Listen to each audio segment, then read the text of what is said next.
नमस्कार, मैं आपका दोस्त गौरव कुमार पाठक। आप देख रहे हैं केवी इंस्टीट्यूट का खास कार्यक्रम कहता बेगूसराय बढ़ता बेगूसराय। इस खास कार्यक्रम में आज हमारे बीच हमारे जिले के एक युवा प्रोफेसर हैं, जिनके कुशल मार्गदर्शन में आज हमारे जिले के कई स्टूडेंट नेट जैसी सम्मानित परीक्षा में क्वालिफाई कर रहे हैं। तो आइए इनसे मिलते हैं और सुनते हैं इनकी कहानी, इनकी जुबानी। नमस्कार सर, हमारे स्टूडियो में आए आपका बहुत बहुत स्वागत है। सर, एक युवा प्रोफेसर के रूप में संगीत महाविद्यालय की शोभा को बढ़ा रहे हैं। जी भी मैं चाहूँगा जो दर्शक यहाँ से आपको देख रहे हैं उनसे अपना परिचय साझा करें। मैं मुकेश कुमार वर्तमान में जीडी कॉलेज वाणिज्य विभाग में असिस्टेंट प्रोफेसर के रूप में कार्यरत हूँ। मेरी शिक्षा ग्रामीण परिवेश में ही हुई। मेरा घर बढ़ारा पड़ता जो कि वीरपुर थाना अंतर्गत आता है। मेरी शिक्षा दीक्षा सरकारी स्कूल में ही हुई, वहीं पे बढ़ारा ग्राम में ही। उसके बाद हाई स्कूल की शिक्षा वहाँ से 3 किलोमीटर आगे पकठौल ग्राम पड़ता है, वहाँ हाई स्कूल में मेरी शिक्षा हुई। उसके बाद 2007 में हम बेगूसराय आए और 2007 में बेगूसराय आने के बाद मेरा एडमिशन जीडी कॉलेज में ही हुआ। और जीडी कॉलेज में 2007 से लेकर के 2014 तक मेरी इंटर से लेकर के पीजी तक की पढ़ाई जीडी कॉलेज में ही हुई। और उसके बाद 2014 में पीजी करने के बाद उसके बाद नेट का एग्ज़ाम दिए, नेट का एग्ज़ाम क्वालिफाई हम किए और नेट का एग्ज़ाम देने के बाद उसके बाद वर्तमान में अभी उसी कॉलेज में जीडी कॉलेज में ही कॉमर्स विभाग में अभी असिस्टेंट प्रोफेसर के रूप में हम कार्यरत हैं। जी बहुत बहुत धन्यवाद सर। सर, प्रोफेसर बनने का ही चाहत ने इस विधा को चुना, इस सेक्टर को चुना, इसका क्या रीजन है? इसका रीजन ये है कि मेरे पिताजी एक शिक्षक हैं, सरकारी शिक्षक हैं, मिडिल स्कूल के वो वर्तमान में शिक्षक हैं। और ग्रामीण परिवेश में ये विडंबना है कि बोला जाता है कि जो शिक्षक के बेटा होते हैं वो आगे नहीं बढ़ पाते हैं। तो इसी चीज़ को हमने ठान लिया और हम सोचे कि नहीं, मेरे पिताजी अगर शिक्षक हैं तो हम कम से कम शिक्षक तो जरूर बनेंगे या कोशिश करेंगे कि उससे हम आगे बढ़कर हम शिक्षक के रूप में ही हम आगे बढ़ने के लिए मतलब स्टार्टिंग से ही कोशिश किए और उसके रूप में लगभग अभी तक जैसा हमने किया उतना अभी तक सफल भी रहे।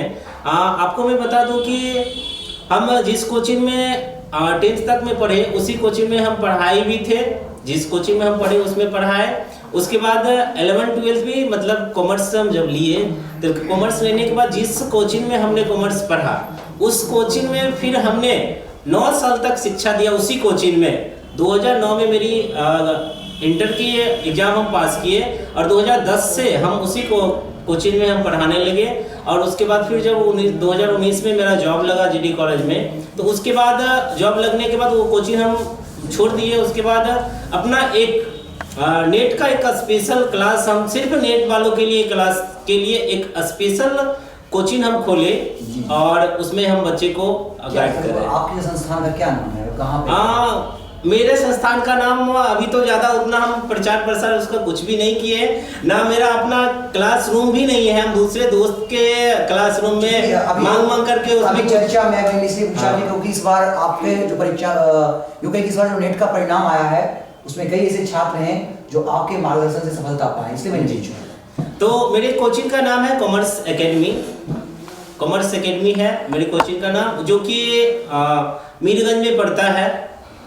ये आपका टीवीएस शोरूम है, उसके जस्ट सामने पड़ता है।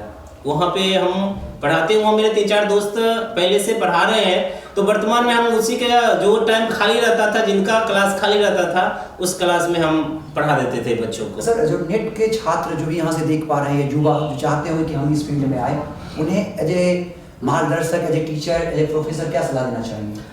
मेरी सलाह ये रहेगी कि वर्तमान समय में ये कि बच्चे ग्रेजुएशन जैसे कर लेते हैं तो ग्रेजुएशन करने के बाद वो बीएड करने के लिए ज़्यादा उतावले होते हैं। और गार्जियन भी जो अभी तक के विडंबना यही रही कि गार्जियन भी फोकस यही करते हैं कि ग्रेजुएशन कर लिया, बीएड का एग्जाम दो, एंट्रेंस एग्जाम दो, बीएड कर लो, यही रहता है।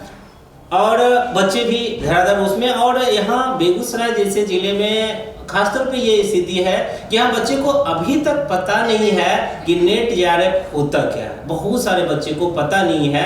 हम तो वर्तमान में जीडी कॉलेज में कार्यरत हैं, तो हम तो देखते हैं कि बच्चे तो क्लास कभी आते नहीं है। बच्चे को बहुत सारे प्रॉब्लम्स होता है क्योंकि क्लास वो आते ही नहीं। इसके कारण से तो हम बच्चे को ये सलाह देंगे कि अगर आप आगे बढ़ने के लिए, आगे पढ़ने के लिए अगर इच्छुक हैं तो निश्चित रूप से आप बीएड से ज़्यादा बेहतर फील्ड एट प्रेजेंट आपके लिए अभी नेट है। और जितना मेहनत उधर आप टीईटी सीटेट निकालने के लिए करते हैं, थोड़ा सा ज़्यादा मेहनत ईमानदारी पूर्वक अगर आप कर लें तो निश्चित रूप से आपको नेट में सफलता मिल सकती है। ऐसा नहीं है कि जो बहुत ब्रिलियंट स्टूडेंट होते हैं वही नेट क्वालिफाई करते हैं। मेरे भी जो भी स्टूडेंट नेट क्वालिफाई किए हैं वो ऐसा नहीं है कि बहुत तेज तर्रार थे, वो एकदम एवरेज स्टूडेंट थे, लेकिन वो इस टाइप से मेहनत किए। हम उनको बहुत धन्यवाद कहना चाहेंगे उस स्टूडेंट को कि बहुत बढ़िया ढंग से बस हमने उसको सिर्फ गाइड किया, बताया और उसके अकॉर्डिंग उसने प्रयास किया, मेहनत किया। मेहनत करने के बाद वो नेट क्वालिफाई किए। जिस समय हमने कोचिंग खोला था तो उस समय कोचिंग का जिसमें हम खोले थे उस समय एक स्लोगन ऊपर में दिए थे, आपका मेहनत हमारा प्रयास। दिए थे कि आपका मेहनत हमारा प्रयास, आइए रचते हैं बेगूसराय में एक नया इतिहास। ये मेरा स्लोगन था और बच्चे लोगों ने इसको साकार कर दिया बेगूसराय में। निश्चित रूप से आपको बहुत बधाई सर हमारी ओर से कि एक नया इतिहास रचा आपने और आने वाले युवा जो होंगे हमारे जिले की मान बढ़ाएंगे, शोभा बढ़ाएंगे। सर मैं एक प्रश्न लेना चाहूँगा आपसे कि आर्ट्स और साइंस स्ट्रीम के अलावा कॉमर्स भी एक स्ट्रीम है, लेकिन बच्चों का आकर्षण खास करके वर्तमान परिवेश में बहुत कम है इस क्षेत्र में। इसको लेकर सर क्या कहना चाहेंगे कि जो कॉमर्स स्ट्रीम में क्या संभावना है और कैसे युवा इस क्षेत्र की ओर आकर्षित हो? वर्तमान समय में जब अभी जो केंद्र में जो सरकार है वो केंद्र की सरकार कॉमर्स के सेक्टर में बहुत ही ज़्यादा वो काम कर रही है। और ऐसा नहीं है कि जो आर्ट्स वाले हैं या साइंस वाले हैं उन्हीं लोगों का सारा कुछ सही होता है, ऐसा नहीं है। कॉमर्स वाले स्टूडेंट भी एट प्रेजेंट कॉमर्स के लिए तो मेन होता है कि सीए स्टूडेंट करते हैं, सीएस करते हैं, सीए करते हैं, सीएस करते हैं, सीडब्ल्यूए करते हैं, सीएमए करते हैं। ये सारा कुछ उसका एक ऐसा फील्ड होता है। उसके बाद एमबीए के बारे में सुने होंगे, जो कि एमबीए भी जनरली एमबीए का जो भी सिलेबस होता है वो टोटल का टोटल सिलेबस आपका कॉमर्स का ही सिलेबस होता है। तो एमबीए के फील्ड में भी आप लोग जा सकते हैं, बैंकिंग सेक्टर में भी जा सकते हैं आप। स्पेशली कॉमर्स के लिए ऑडिटर का पोस्ट आता है बीपीएससी में, यूपीएससी भी स्पेशल पोस्ट निकालती है इसके लिए। इनकम टैक्स डिपार्टमेंट में इसका स्पेशल कॉमर्स वालों के लिए होता है। तो ऐसा नहीं होता, बस यही है कि यहाँ पे प्रॉपर गाइडलाइन नहीं मिल पाते। यहाँ पे मेन होता कि प्रॉपर गाइडलाइन नहीं मिल पाते हैं। जिस गाइडलाइन नहीं मिलने के कारण ये होता है कि बच्चों में ये विडंबना बन गई है कि नहीं साइंस ही ज़्यादा बेहतर होता है, कॉमर्स बेहतर नहीं है, या आर्ट्स पढ़ेंगे तो आर्ट्स में हिस्ट्री, ज्योग्राफी, सिविक्स ये सब पढ़ करके हम जनरल कंपटीशन जल्दी से निकाल लेंगे। लेकिन बात यह है कि जनरल कंपटीशन बच्चे तो निकाल लेंगे, ये तो सोच तो रहती है। अभी एट प्रेजेंट ये है कि बच्चे इंटर करते हैं और इंटर करने के बाद डायरेक्ट वो जनरल कंपटीशन में चले जाते हैं। लेकिन जनरल कंपटीशन में इतना ना भीड़ है तो बच्चे फिर जाकर के उसको प्रॉब्लम हो जाती है। और उनको जो बेसिक नॉलेज होते हैं उनके सब्जेक्ट से रिलेटेड वही बेसिक नॉलेज ही नहीं है। पहले जमाने में सुनते हुइएगा कि जो 10th पास भी होते थे उनके पास बहुत सारा नॉलेज होते थे, लेकिन एट प्रेजेंट हम देखते हैं कि पीजी पास भी बच्चे के पास नॉलेज नहीं होते। इसलिए नहीं होते हैं क्योंकि उनका ध्यान इस पे होता ही नहीं है। सर अभी आपने जो बात कही कि पहले की पढ़ाई 10th पास के पास योग्यता होता था और आज पीजी वाले के पास में इतना ज्ञान नहीं है, तो जो बदलती शिक्षा परिदृश्य, यूँ कहें कि बिहार का बदलता वह जो शिक्षा के क्षेत्र में है उसकी स्थिति, वर्तमान स्थिति बिहार के संदर्भ में मैं बात इसलिए कर रहा हूँ कि यह वही बिहार है जो विश्व को ज्ञान देता रहा है, लेकिन आज इसकी शिक्षा भारत में इसका जो शिक्षा का स्तर है सबसे नीचे है। तो हम चाहेंगे इस संदर्भ में आप ये क्या विचार हैं? इस संदर्भ में तो देखिए हम बोलेंगे तो ये कुछ पॉलिटिकल रीजन से हो जाएंगे, लेकिन अगर क्वेश्चन पूछती है तो प्रोफेसर के रूप में मैंने आपसे हाँ, एक प्रोफेसर के रूप में तो हम यही बताना चाहेंगे, क्योंकि अभी हम जिस डिपार्टमेंट में हम कार्यरत हैं, अभी जिस डिपार्टमेंट में है उसमें 5 शिक्षक हैं, लेकिन 5 शिक्षक हैं और 5 शिक्षक के बाद 5000 स्टूडेंट मेरे विभाग में मतलब एडमिटेड हैं। टोटल 5000 स्टूडेंट इंटर से लेकर के पीजी तक हैं। तो इंटर से लेकर के पीजी तक में 5000 स्टूडेंट को 5 टीचर कैसे पढ़ा सकते हैं? यहाँ तो विडंबना यही है कि स्टूडेंट दिन प्रतिदिन बढ़ते जा रहे हैं, लेकिन शिक्षक है नहीं डिपार्टमेंट में। तो शिक्षक ज़्यादा अगर रहेंगे ही नहीं तो कैसे पढ़ाएंगे? तो ये प्रॉब्लम है। तो ये प्रॉब्लम है, और छात्रों का भी कहीं ना कहीं जो पढ़ाई के प्रति जो जुड़ाव होता था वो धीरे धीरे खत्म होते जा रहा, उतना नहीं है। स्वाध्याय जो होती थी वो तो हो ही नहीं रहा। जैसे कॉलेज में भी लाइब्रेरी है, तो लाइब्रेरी कभी कभी हम जाते हैं तो जीडी कॉलेज में 30,000 स्टूडेंट का नामांकन है, लेकिन वहाँ मुश्किल से 5 से 6 स्टूडेंट हमको मिलते हैं। 30,000 में 5 से 6 स्टूडेंट मिलते हैं। तो जब तक बच्चे किताब से जुड़ेंगे नहीं, तो बिना किताब से जुड़े हुए तो आगे कुछ हो नहीं सकता है। सर, जो युवा आज हताश हैं, निराश हैं, कहीं ना कहीं अपने करियर को लेकर परेशान हैं, उन्हें एज ए प्रोफेसर आप क्या कहना चाहेंगे? अगर कोई भी स्टूडेंट ईमानदारी पूर्वक एक फील्ड लेकर के चले और उस फील्ड में वो अगर काम करे, तो निश्चित रूप से वह स्टूडेंट सफलता पाएंगे। सर, एक और जो मामला देखा जा रहा है, काफी इस पर बहस चल रही है कि नेट को 5 अंक दिए जाते हैं, जीआरएफ को 7 अंक, और पीएचडी वाले को 30 अंक मिलता है। तो कहीं ना कहीं नेट वाले को ऐसा लगता है कि मैं नेट क्वालिफाई कर लिया, प्रतिष्ठित एग्जाम को पास भी कर लिया, और पीएचडी वाले ने डिग्री ली और उनको जो जॉब हो गया एज ए प्रोफेसर, और हम तो बैठे रह गए। इसको लेकर सर क्या करना चाहिए? हाँ, इसको लेकर करके थोड़ी सी बिहार में थोड़ी सी विडंबना ये है, थोड़ा सा प्रॉब्लम भी यहाँ पे है कि बिहार में एट प्रेजेंट तो ये नहीं होना चाहिए था।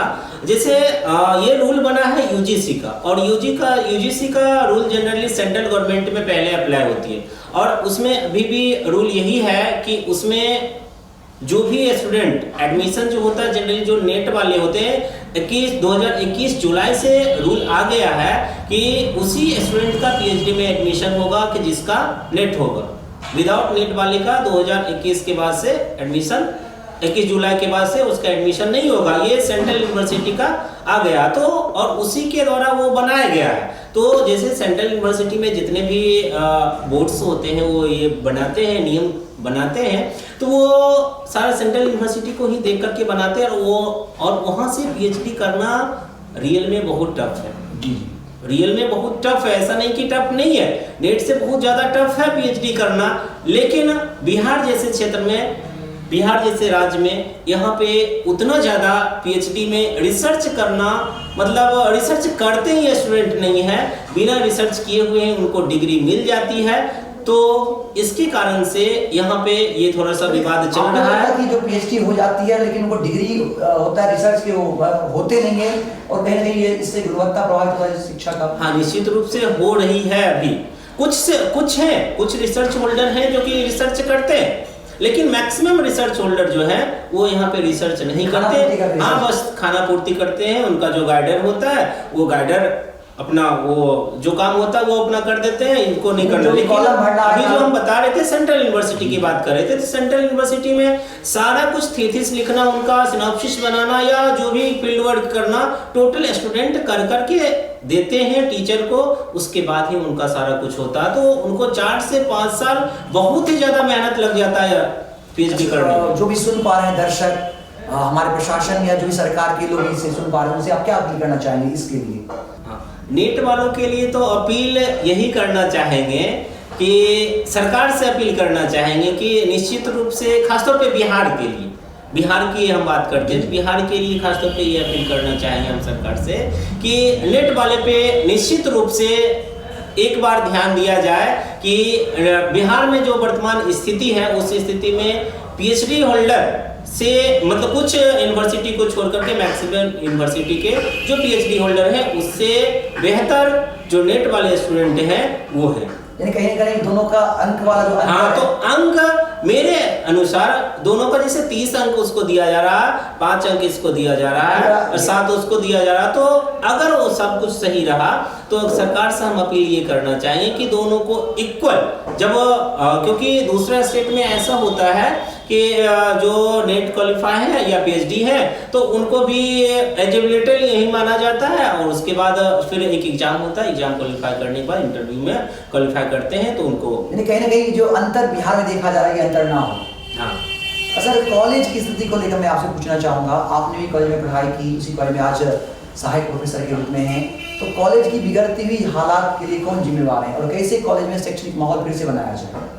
देखिए, कॉलेज में शैक्षणिक वर्तमान में व्यवस्था तो सही नहीं है, इसके लिए सरकार तो जिम्मेदार है ही, सरकार के साथ साथ हम लोग के जो पेरेंट्स लोग हैं वो भी जिम्मेदार हैं इसके, कहीं ना कहीं समाज जिम्मेदार है, उसके साथ साथ स्टूडेंट भी जिम्मेदार है और शिक्षक भी जिम्मेदार है। यहाँ पे सभी जिम्मेदार हैं इसके लिए। अगर सभी का सही तरीके से अगर सोच सही कर करके अगर काम करेंगे तो अभी भी ऐसा नहीं है कि स्थिति बहुत ही खराब हो चुकी, अभी भी अगर चाहेंगे तो निश्चित रूप से उस जगह पर हम लोग जा पहुंच सकते हैं। जैसा कि आज से 15-20 साल पहले, ज़्यादा हम दूर नहीं जाना चाहेंगे, 15-20 साल पहले ही जैसे पापा जी लोग बताते हैं कि वो लोग डेली क्लास जाते थे, डेली टीचर क्लास लेते थे, सारा कुछ सही होता था। लेकिन वर्तमान परिवेश ऐसा है कि बच्चे को अगर हम ज़्यादा टाइट कर दें, एग्जाम टाइट कर दें, तो गार्जियन बाहर में आकर करके मतलब पैरवी करने लगते हैं या धमकी भी दे देते हैं। बहुत सारे स्थिति ऐसा सामना करना पड़ता है, यानी कि गार्जियन भी बच्चे को मतलब पढ़ाना नहीं, उसको दूसरे रूप में हेल्प करना चाहते हैं। और इसके कारण से आप लोग देखते होइएगा न्यूज़पेपर में भी, और कुछ दिन पहले बिहार बदनाम भी हो चुका था कि चिट पुर्जा पहुंचाया जाता था गार्जियन के द्वारा। तो गार्जियन भी इसमें मतलब स्टूडेंट को दूसरे रूप से मतलब निगेटिव रूप से हेल्प करते हैं, पॉजिटिव रूप से उसको हेल्प नहीं करते हैं। उसके साथ साथ समाज भी अगर सोच ले, समाज के हर एक व्यक्ति अगर सोच ले कि मेरे बेटा बेटी मतलब वो उसको एक विद्यालय को, महाविद्यालय को एक परिवार समझे, विद्यालय महाविद्यालय को एक अगर परिवार समझे तो निश्चित रूप से विद्यालय महाविद्यालय फिर वैसा रूप लेगा और वहां फिर से मतलब बिहार जो बोला जाता है कि विद्या का ज्ञान का केंद्र इसको समझा जाता है, तो फिर से एक ज्ञान के केंद्र के रूप में निश्चित रूप से उभरेगा। जी बहुत बहुत धन्यवाद सर। सर एक बड़ा मांग होता रहा है, मांग ये हमारा अधिकार भी है, जिसके लिए जोर शोर से आवाज उठाई जा रही है दिनकर विश्वविद्यालय के नाम पर, दिनकर जी के नाम पर विश्वविद्यालय हो, इस पर आप क्या कहना चाहेंगे? निश्चित रूप से बेगूसराय में एक यूनिवर्सिटी होना ही चाहिए। कुछ मेरे सहयोगी कलीग्स लोग आए हैं जो कि JNU से पढ़ करके आए हैं, BHU से पढ़ करके आए हैं, जामिया मिलिया से पढ़ करके आए हैं। तो उन लोगों के साथ कभी कभी चर्चा होती है तो वो लोग बताते हैं कि JNU में 10 से 12 हज़ार स्टूडेंट हैं और 10 से 12 हज़ार में एक यूनिवर्सिटी बना हुआ, लेकिन GD कॉलेज में 30 से 32 हज़ार स्टूडेंट हैं, लेकिन एक कॉलेज में 30 से 32 हज़ार स्टूडेंट हैं और वहाँ पे कुछ नहीं है। और यहाँ पे बच्चे का होता है कि रिजल्ट प्रमोटेड पेंडिंग ये हो जाता है तो उसको दरभंगा जाना पड़ता है और दरभंगा जाने के लिए बहुत सारे कठिनाइयों का सामना करना पड़ता है। तो निश्चित रूप से बेगूसराय का जो ये मांग है, निश्चित रूप से यह जायज़ मांग है कि बेगूसराय में एक यूनिवर्सिटी, दिनकर यूनिवर्सिटी के रूप में निश्चित रूप से होना चाहिए। अगर दिनकर यूनिवर्सिटी बेगूसराय में एक बन जाती है तो बन जाने के बाद यहाँ के स्टूडेंट के लिए निश्चित रूप से बहुत ही ज़्यादा सहूलियत होगी। और बात यही है कि सिर्फ बेगूसराय के ही स्टूडेंट नहीं पढ़ते हैं, बेगूसराय में मोस्टली खगड़िया के भी स्टूडेंट रहते हैं, दत्त सिंह सराय समस्तीपुर भी आधा स्टूडेंट यहाँ पे आते हैं, उधर लखीसराय से पूरा मोकामा यहाँ के भी स्टूडेंट यहाँ पे आते हैं। तो इसलिए यहाँ पे बहुत सारा भीड़ है। तो निश्चित रूप से बेगूसराय में एक दिनकर यूनिवर्सिटी होना ही चाहिए। लेकिन राज्य सरकार का जो वर्तमान में नीति नियम है उसके आधार पर बेगूसराय में दिनकर यूनिवर्सिटी बनना थोड़ा सा मुश्किल नजर, हाँ, क्योंकि सरकार का जो नियम था कि उसमें वो नीति बनाए थे कि उसमें था कि एक प्रमंडल में एक ही, तो ये मुंगेर प्रमंडल में आता, तो मुंगेर में पिछले दिनों बन चुका है, वहाँ पे यूनिवर्सिटी बन चुका है। तो यहाँ पे जनरल जो यूनिवर्सिटी, स्टेट यूनिवर्सिटी होती है वो बनना थोड़ा सा मुश्किल है। अगर यहाँ के मुख्यमंत्री, शिक्षा मंत्री या यहाँ के जो भी राजनेता, जनप्रतिनिधि हैं, अगर वो चाहेंगे स्टूडेंट को आधार बना करके तो निश्चित रूप से नियम में बदलाव अगर करना चाहेंगे, बदलाव कर करके निश्चित रूप से हो सकता है। अन्यथा एक सेंट्रल यूनिवर्सिटी तो निश्चित रूप से हो सकती, सेंट्रल यूनिवर्सिटी में कुछ ज़्यादा इधर उधर करने की जरूरत नहीं होगी, सेंट्रल यूनिवर्सिटी एक हो सकती है। बहुत बहुत धन्यवाद सर। सर आज हमारे स्टूडियो में आप आए, यहाँ आकर आपने अपने विचार हमारे साथ साझा किए, इस विचार को हम दर्शक तक पहुँचा रहे हैं। सर यहाँ आकर कैसा? यहाँ आकर के हमको बहुत ही अच्छा फील हुआ और इसके लिए हम डॉक्टर रोशन सर को बहुत बहुत धन्यवाद कहना चाहेंगे कि बेगूसराय जिले में आज तक ऐसा प्रोग्राम नहीं होता, लेकिन उन्होंने एक केबी स्टूडियो के रूप में ऐसा एक इंटरव्यू देने का एक कार्यक्रम चला रहे हैं। उसके लिए उनको तहे दिल से बहुत बहुत धन्यवाद, और इसके लिए आपको भी बहुत बहुत धन्यवाद, और केबी स्टूडियो के पूरी तमाम टीम को बहुत बहुत धन्यवाद। आपका भी बहुत बहुत आभार, आपने हमारे साथ अपना विचार साझा किया। Thank you sir.